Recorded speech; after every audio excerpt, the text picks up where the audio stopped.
এবং তাদের সাথে সংশ্লিষ্ট সবাইকে ইসলাম বিরোধী করার ষড়যন্ত্র এই জমিনে যদি করা হয় তোমাদের পরিণতি আগের মতো হবে।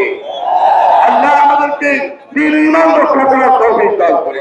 আজকের এই মহাসমাবেশ থেকে যে দাবিগুলো দেওয়া হয়েছে, নারী কমিশন বাতিল করতে হবে এবং গণহত্যার বিচার করতে হবে,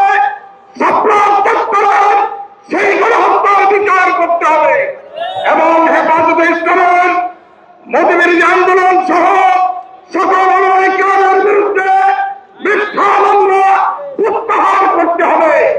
এই দাবিগুলোর ব্যাপারে আপনারা সকলেই একমত থাকবো। আমরা বলতে চাই ইসলাম বিরোধী কোনো আইন। স্বাস্থ্যকর অল টাইম হানিকম, সব সময় অল টাইম হেলদি লাইফ।